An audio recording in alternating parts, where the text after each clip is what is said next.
Hey there, it's John from Heroes and Legends. I'm here with a comic book haul. This is actually comics from the last 2 weeks. I didn't get a video out to you guys last week. I apologize for that. Just had a lot of spoilers going on my Magic the Gathering channel again, so a lot of news there. So unfortunately it put me back here, but good news is I got to read a lot of the books this time. I'm starting to catch up a little bit from how crazy it's been.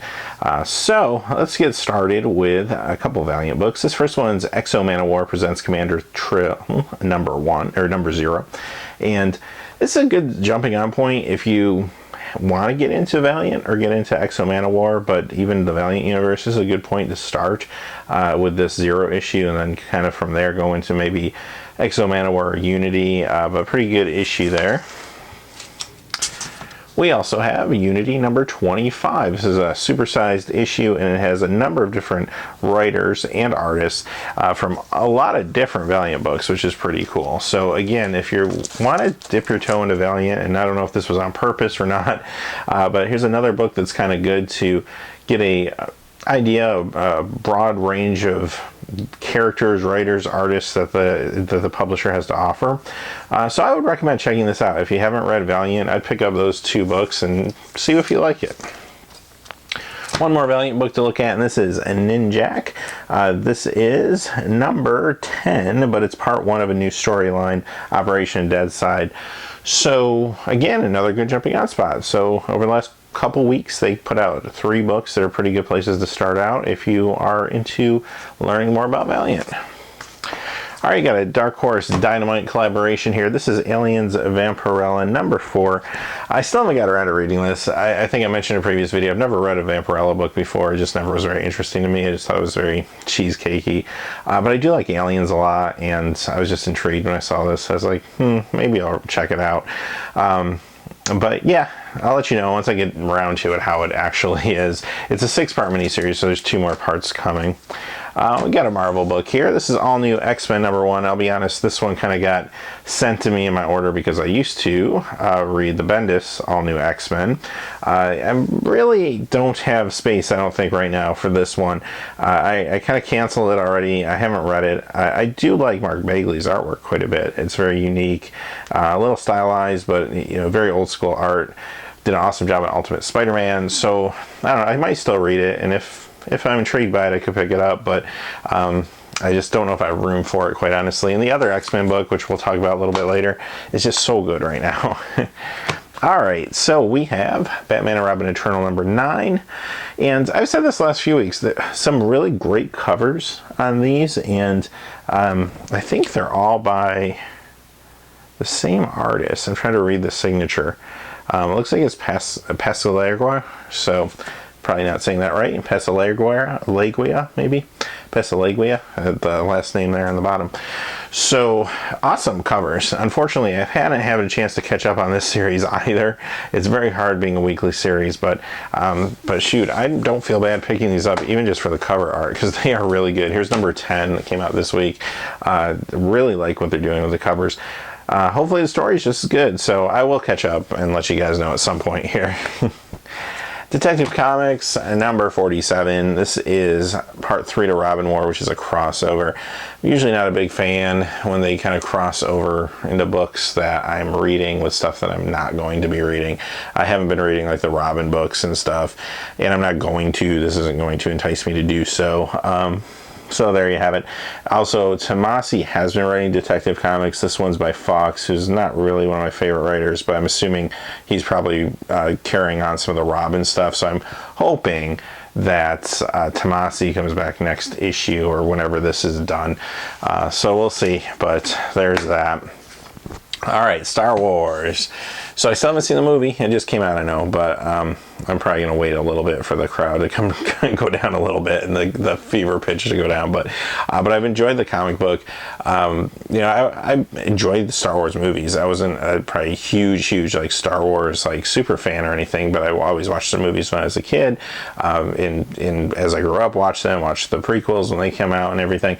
So I do enjoy Star Wars, but I never really was one to sit around reading Star Wars comic books or anything, but Jason Aaron, fantastic job on this book. A really well written book, and that's what kind of won me over. Now this is Vader Down Part 3, which is a crossover through a number of the Star Wars books. I know I just said I didn't like that, but at least these are books I'm actually reading, so that makes me feel better about it. And I think this is better quality stories right now in the Star Wars books. All right, and then we have a Star Wars Annual #1 by Gillian. He's the writer who writes Darth Vader, the Darth Vader book. So he's done a really fine job with that. And here's your annual for Star Wars. At least they're keeping a real tight group of writers on it, which is awesome. Okay, Amazing Spider-Man #4, Dan Slott. I like Dan Slott.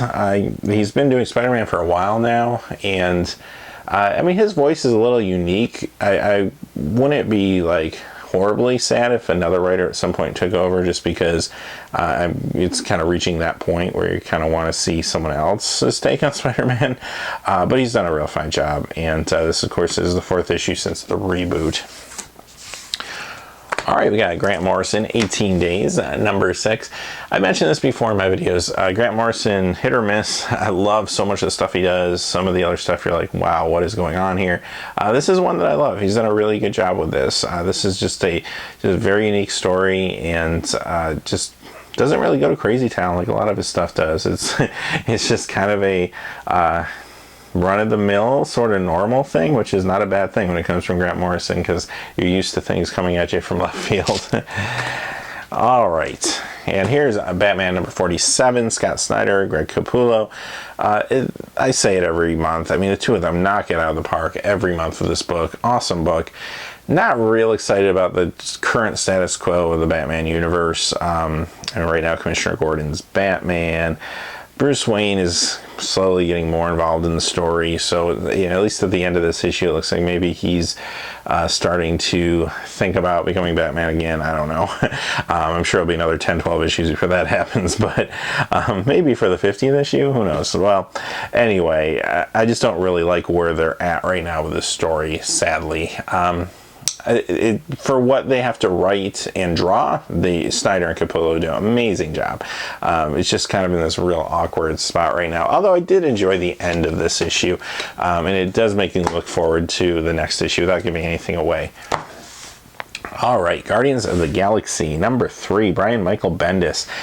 Bendis has done a stand-up job on Guardians of the Galaxy. I've really enjoyed everything he does. I think one of my complaints for the last couple of weeks is the team just keeps changing with these random people. Like, I'm not really sure why Venom's there and why the Thing's there. But aside from that, it's a really good writing. A lot of action in this issue and in the last issue, and I do appreciate that. Sometimes, books get a little slow on the action. And when you read Guardians of the Galaxy, I think you're looking for something that's more action and team-oriented, and it is that. Bendis does an awesome job writing these characters. All right, speaking of a team book, we got Avengers #2 by Mark Waid, and really good stuff here. It's just starting out. I mean, starting out a little slow, which is fine. Things are just kind of coming together, getting the feel for like who's on the team and stuff. But really cool stuff. Mark Waid, I'm really looking forward to see where he takes this, because he's a fantastic writer, and he used to write Avengers years ago. I'm trying to think how long ago that was. But yeah, it's really cool that he's on this book. I'm very excited. And to follow that up with some more Mark Waid, and we got Insufferable #8. And I'm not sure how long this is, how many issues this will be. I have a feeling this may be a 12-issue series or something, but I love this series. One of my favorite series is on the market. If you haven't been reading it, try to pick it up, try to get the back issues, or I don't know if they've done any trades with maybe the first story arc or what have you, but really good. This is the only book now that I still pick up the variant cover. It's just because I like the book so much. I like Mark Waid so much and what he does. So this is published by IDW. Here's the variant cover of this book, and you kind of have a little rabbit dressed as Robin there, something going on, but it's a variant cover, so there you go. All right, next book. Got some independent books here, and all in a row. We have a book from Image, We Stand on Guard by Brian K. Vaughan, and this is actually the last part. It's a 6-part miniseries, and it was phenomenal. So I did read this last part. Great ending to the book, actually. I really like the ending. I don't want to give it away or anything. I don't know if everyone will like the ending. It leaves it a little open-ended, but but I do like it, and maybe he'll come back to do another one of these at some point. But this was fantastic. I'm sure there'll be a trade or hardcover if it's not already out. A lot of times they release those things the same time they release the last issue. I don't know. If there is one, try to pick it up because it's fantastic. Great story. And it's only 6 parts, so not too long to read. Okay, Jeff Lemire's Platona. I was going to say Platonia, Plutonium, or what was now I can't remember the character's name from Irredeemable. Was the Plutonium, I think? The Plutonian? That's what I always want to say when I see this. Okay, so back to the comic books. So yeah, this is issue 3. This is really cool. I haven't read this 3rd one yet, but I read the first 2, and I don't know what to kind of compare it to. Almost feels like a Stand By Me sort of thing. A bunch of kids that kind of go on this adventure, but it's in a world where there's superheroes, and I don't want to give too much away, but yeah, check this out. This is highly recommended. I mean, if this was a video of just 1 week's worth, this book and the last book would have been on my top 3 picks of the week, but because I'm combining 2 weeks, they both just fell a little short, but really good book. All right, one more independent book. This might not feel independent. It gets so much press. The Walking Dead, number 149. So next issue is 150. I'm kind of interested to see what goes on in the 150th issue. I will say, I mean, you can kind of see the cover. You got Negan there with Rick. I will say, I want to be careful what I say about it because I don't want to give anything away especially for folks that just watch the television show and might not read the comic book. But I will say at the last video, I kind of said the ending, they do a lot of twist endings, and then when they kind of start up the next month, what was happening just quickly gets kind of diffused. This again happened this issue, so yeah, what you thought might have been going on, very quickly you learn isn't what's going on, but it's still very interesting, and I love the slow burn of this book. That's a lot of people don't like that. They want more action, but I love the slow burn that is this title, and I'm looking forward to the next issue. Again, this probably would have been in top 3 contention if I had 1 week's worth of books. But now I am up to my top 3, and number 3 on the list is Invincible Iron Man, number 4 by Brian Michael Bendis. And I read the last issue, and it showed this picture. It didn't have all the, I don't think, graphics on it. But I saw the picture of this next issue, and I just assumed, I think I just glanced at it, and I assumed it was Pepper Potts. But it's actually Mary Jane Watson from Spider-Man. So, yeah, it's interesting, and I just like what Bendis has been doing with this book. He's really taking kind of all the awkwardness that some writers in recent history have done to Iron Man, and he's basically kind of undoing it and making it more like what you'd expect. I mean, if you watch the Iron Man movies and the Avengers movies, this is more like that, and I love what he's doing with Doctor Doom as the villain in this, as well as Madame Mask, and now Mary Jane's in it as well, so go figure. But there you have it. All right, number 2 is another Marvel book. Marvel's kind of creeping in there. For a while I wasn't buying anything from Marvel, but this is Extraordinary X-Men number 3. This is Jeff Lemire, so Jeff Lemire is back on the countdown. But yeah, this has been awesome. Again, I want to be careful not to give away too much because this is a new series, but as you can see from the cover, this has the young Jean Grey from the original X-Men who traveled forward in time, as well as the old Logan from Old Man Logan fame, who I guess traveled into this world after Secret Wars, and they're both part of the team along with a lot of other classic X-Men characters. Jeff Lemire is just awesome at this. This is just something he's just born to write. I love this. I love the world that he's starting to establish that the mutants are living in, along with the Inhumans, and how there's kind of people think of the mutants one way and Inhumans another way, and so on and so forth. Very cool stuff, and I'm really excited to see where it goes. All right, number 1 pick of the last 2 weeks is Paper Girls number 3 from Image Comics by Brian K. Vaughan. This is I don't even know where to start with this book.